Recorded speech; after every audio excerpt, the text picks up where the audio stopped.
Adventure doesn't always have to mean riding a big bike.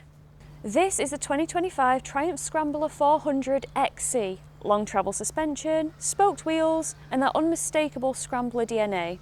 Today I'm taking it out on the tarmac as well as the dirt to see if a small capacity Scrambler can deliver big adventure, but most importantly, big fun. Is this the budget-friendly trail bike we've all been waiting for? Or is it just a styled out city run around?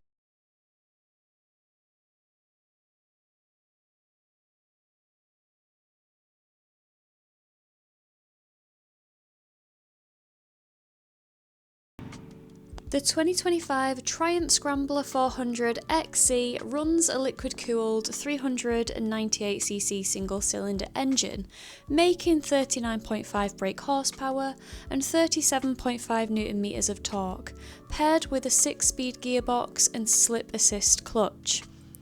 It's built around a tubular steel frame with a bolt-on subframe and aluminium swing arm. Suspension comes from 43mm non-adjustable upside-down forks at the front and a gas monoshock with reservoir and preload adjustment at the rear, each offering 150mm of travel.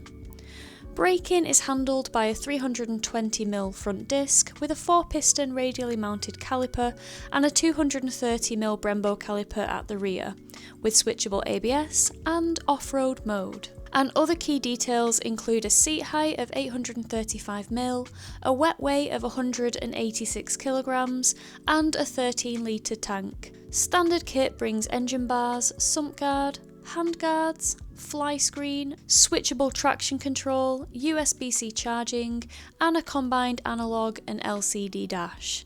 And the price? £6,545. So today I am on the road part of this ride, taking out Triumph's 2025 Scrambler 400 XC. Now I'm proper excited because we've got a bit of a road section, then we're heading to the off-road centre now, which is about 45 minutes away. So I'll be able to give you a little bit of a first impressions of this bike on the road. Now, as mentioned in the B-roll at the beginning, we are working with a single cylinder just shy of 40 brake horsepower. So on paper it's not copious amounts of horsepower. However, it does seem to be a market segment that's doing particularly well, like the small capacity adventure bike / scrambler bike. And I definitely feel like more people are moving towards these kind of bikes. Now, why do I think that is? Honestly, I think it's because people are maybe sick of buying adventure bikes, huge ones, which mean heavier, which mean more expensive, with the thought process that they're going to go riding off-road and, you know, they're going to be the next Dougie Lampkin or Graham Jarvis or Billy Bolt, and then they get out on the trails on these green lanes or on our UK TET and then they think, oh my gosh, this is a lot of bike to go wrong. This is heavy if it lands on me. This is heavy, can I pick it up? This is expensive. If I drop it, am I going to damage a cylinder head? Wink wink BMW. Do you know what I mean? There's a lot to consider when you are taking massive adventure bikes, adventuring in situations where there's a high probability that they're going to go down at some point. And while these bikes make incredible road bikes, I feel like people are realising and setting egos aside and thinking, you know what, I'll go smaller capacity because I think I'll have more fun. And then you have people out there like Nathan the Postman, who's, you know, really done a lot for the lightweight adventure bike community. And yeah, it's good to approach it with like a realistic viewpoint of, will this make my life easier if I do decide that I just want to turn down a random gravelly side road and explore it? Will it be easier for me to turn around at the top if I realise I can't go any further? Do you know what I mean? I feel like people are just liking that element of small capacity adventure / scrambler bikes. So I've ridden the Speed 400 and the Scrambler 400X at the launch in Valencia. That was great. We ripped around some, you know, Valencian roads and it was awesome. But today we're in Wales and, you know, this kind of road bit is very familiar because In terms of chassis and seat height and all that jazz, not much has changed on the XC, you know, in comparison to the X. So I've got to say, that fly screen does look very nice. It looks very, like, tidily attached, if that makes sense. I also really like the mudguard on this. I think it really completes the aesthetic. I think one of my things with the Scrambler 400X when I was in Valencia, I was like, oh man, I would have just liked it if they had a mudguard from standard, but I guess it makes sense when they bring something out like the XC. I think one of the things that is going to be this bike's strength is how it looks and the colour options that it's available in. I think the yellow looks stunning. I think the white looks stunning. The grey is called grey on the website, but on the website it looks pretty black. But you don't know how these configurators pick things up. Like, I haven't seen grey in the metal, so I can't tell you what it kind of looks like to the eye. Oh no, Dolly's in the road. Excuse you. What do you do? Oh, she's limping. No. Oh, we got a hairpin. We got a bloody hairpin. Oh yes.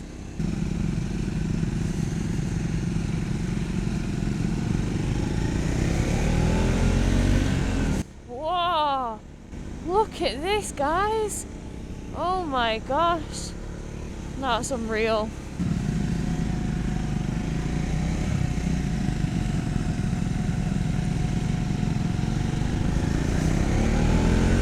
Wow, we really are climbing. So just then, going up those hairpins, oh, the bike handled it deliciously. You know, it's just light, it's just easy to manage. And I think a lot of people are just looking for a bit of an easier life, you know? And I feel like this kind of bike delivers that. Ugh, guys, what a road. Right, I'll catch you all at the arena. The Triumph 400 XC builds on the base 400X with a number of key differences aimed at off-road and rugged use. The most visible change is in the wheels. The XC runs spoked, side-laced, tubeless rims, while the 400X uses cast aluminium alloy wheels. The XC also comes with more protection as standard, including an aluminium sump guard, lower engine crash bars, a high-mounted mudguard and a fly screen. Rider contact points are upgraded too, with adjustable brake and clutch levers. Styling takes on a more aggressive, adventure-ready look to match its intended use. These additions add around 7 kilograms to the overall weight compared to the 400X. Importantly, the chassis, suspension and brakes remain unchanged between the two models. Right guys, well, we've arrived at the arena and it is time to take the Scrambler 400 XCs off-road. So we've got more knobbly tyres here and yeah, we're going to hop on the bikes and give it a go. Before we were let loose on the trails, we spent some time in the training arena running through a few drills. We started with the basics, riding while weighting the pegs, before moving on to lock turns, learning how to use our body weight to keep the bike stable through tighter manoeuvres. Here's how I got on. That's it, that's lovely. Way, look at that!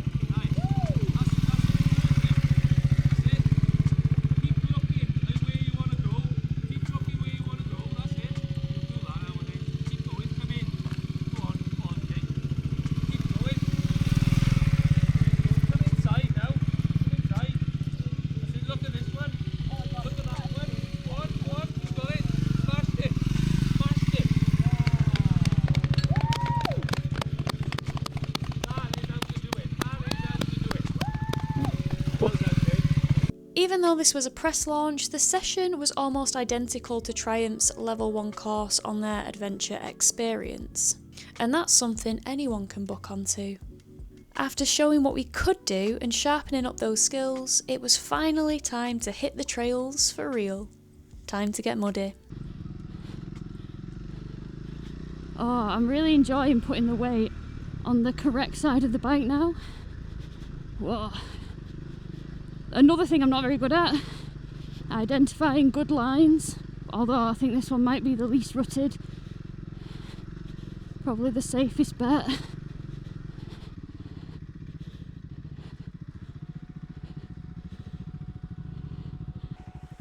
Oh my god, go us! Oh my god, we're doing the zoomies! Oh gosh, I thought I was slowing everybody down. Turns out me and Amy are actually doing zoomies. So I feel much better.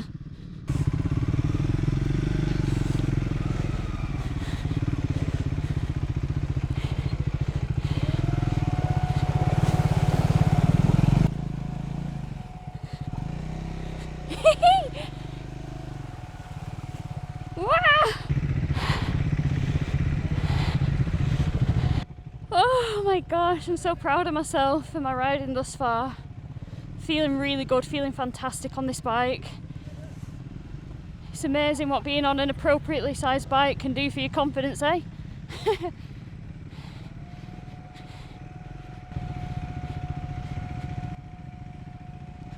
Wait, slip that clutch, almost.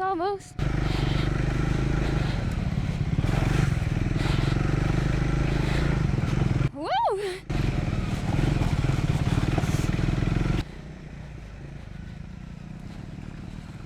I commit to the same route as Amy.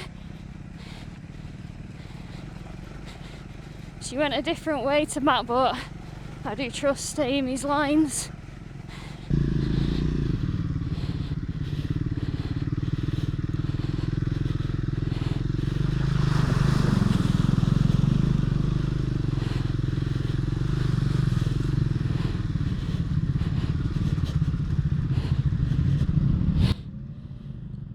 I did it standing up. I am stuck to my pants. My pantaloons will be peeling off. Deep. Tell you what, off-road tyres give you so much confidence. Off-road. Like on some launches you go to. I mean, I've got a long-term Himalayan 450 in my garage at the minute, and we're going to put some Anarchy Wilds on when we go off-roading, but on that launch, that had like the stock tyres on, and we were doing like proper dusty trails. And yeah, it's nice when you get to experience a bike with proper rubber equipment like today. Yeah, so one of the things that I've noticed about off-roading is I don't find the throttle bad at all, but you do ride the clutch quite a lot, even if it's ever so gently. Whereas on the road, you're not riding the clutch so much. So you do feel the snappiness of the throttle. You do feel the snappiness of the throttle a little bit more on the road.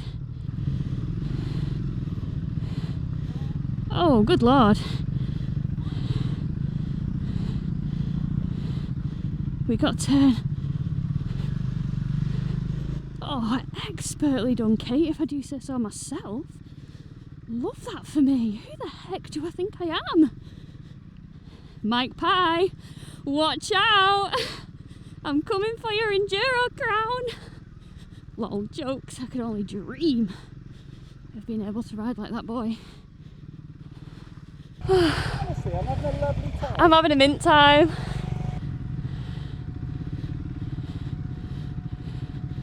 That looks deep. Amy's little squeal. Wah! It's not confidence inspiring for me. Oh, okay. But we're out. I've probably picked the very wrong line here. All the rocks and stones. But I'm committed. Now I'm going to move over. There we go.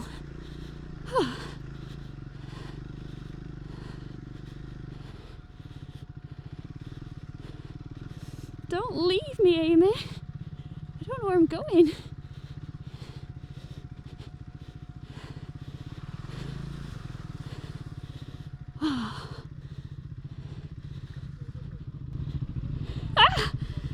Oh wow. Honestly, like Motorbob just said to me then, I'm having a lovely time. And I genuinely am. Okay, so we're starting a really big loop apparently, and all the groups have merged, and I'm second, which is terrifying.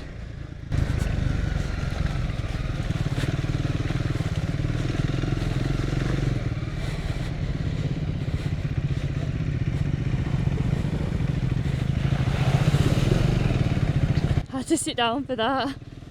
Had to sit down. But it's all good.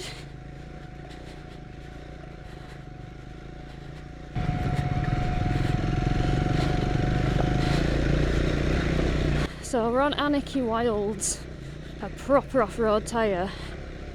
It's the most aggressive of the Anarchy range, and so far, so good.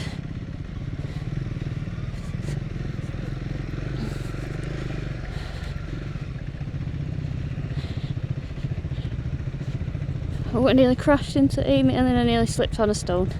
Oh, I'm feeling good though, I'm feeling fantastic on this bike.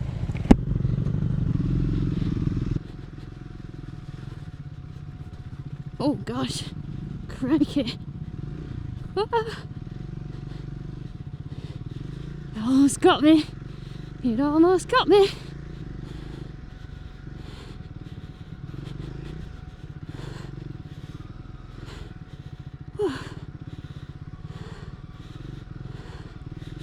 So I do like this loop. There's a bit that I don't like coming up to it, the horrible ruts. Oh no, straight through the mud. I have to sit down for the ruts and it gives me the worst hip cramp. Oh, fully out the seat then. That was a proper fanny smash, pardon my language.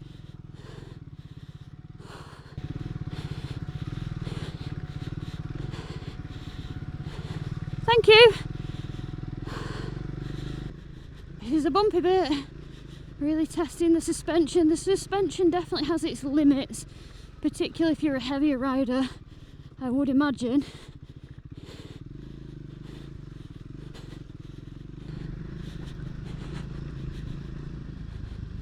Oh, that was scary.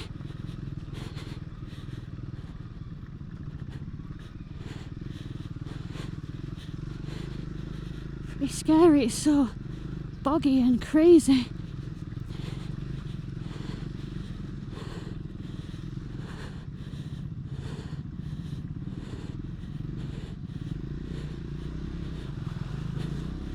Oh, that was the smoothest I've done it yet. Go me. Go me.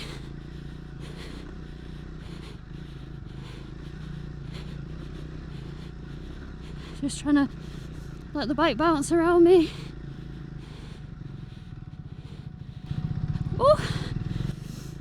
Oh wow, I am freaking loving this. I'm just loving it so much. Behind Monte, the Queen, looking so badass. Oh, crikey.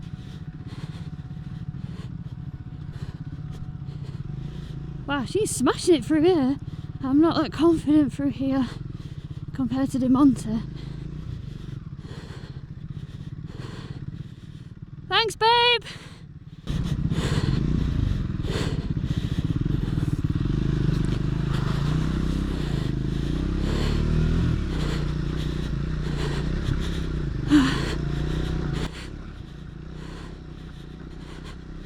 Oh gosh, I love that this lane is short because it's so rocky.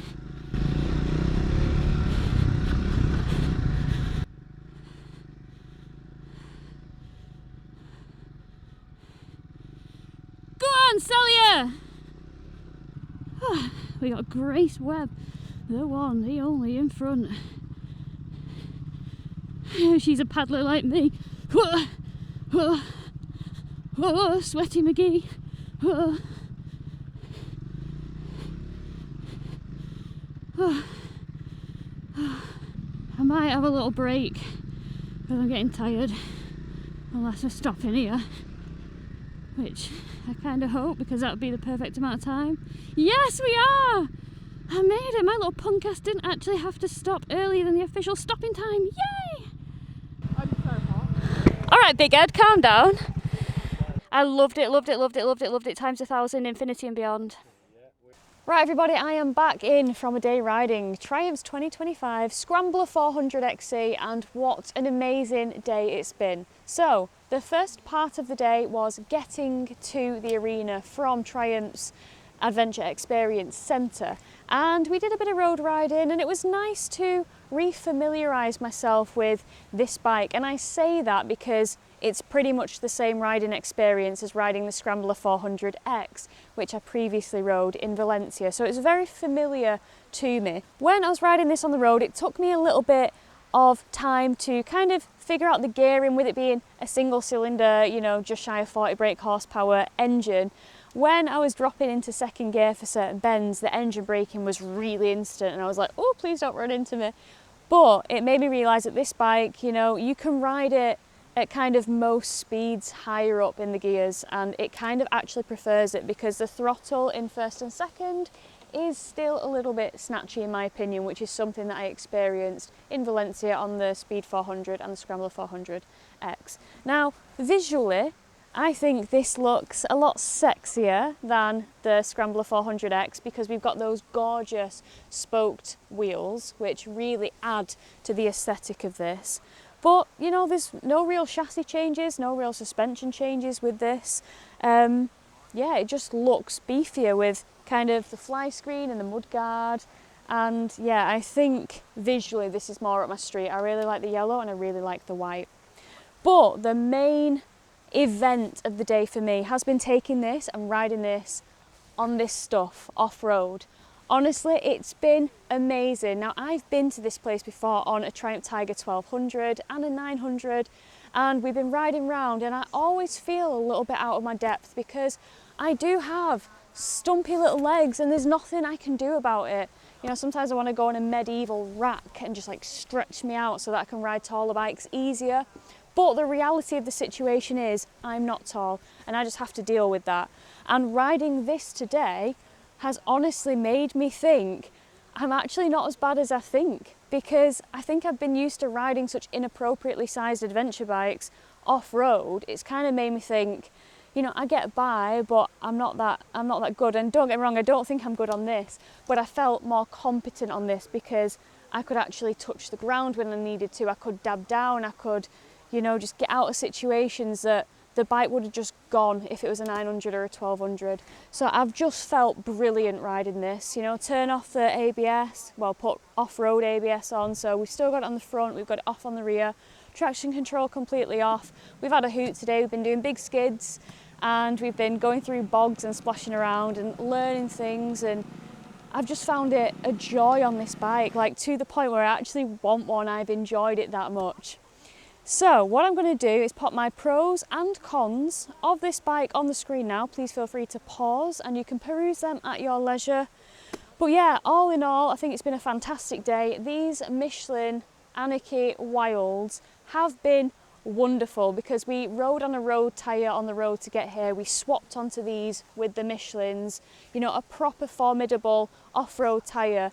And I felt grip where I didn't expect to feel grip. So that was quite like, oh, that was a nice feeling for me, especially teamed with me being able to actually touch the floor when I needed to. So yeah, it's just been wonderful. I've enjoyed it. There's been a few drops, but there always is with me off-road. But I've had a hoot to the point where I just really would actually like one because I find it so manageable, so wonderful. And I didn't really notice the snatchy throttle off-road at the speeds I'm doing, mainly because I'm slipping the clutch so much. So you don't really notice it when you are off-roading. But yeah, it's been awesome. What do you guys think of Triumph's 400 XC, the Scrambler 400 XC? Let me know. I mean, I just think it looks beautiful, just gorgeous. The yellow or the white, chef's kiss for me. Do you think Triumph have done enough in the sense of differentiation between the Scrambler 400X and the XC? Because there is a £700 difference, and you know, a lot of it, other than the wheels, is kind of aesthetic. Would you have liked to see more, or do you think they've, you know, towed the line correctly in terms of a mass-produced bike that the masses can enjoy and they haven't gone too in-depth or complicated or over-engineered with it? Let me know in the comments. I'm always grateful to hear what you think. Right, well, I hope you've enjoyed this vlog. I have definitely enjoyed filming it. It's been one of my favourite days of the year. I've just felt great. It's been wicked. And yeah, I'll catch you all in the next one. All right, take care.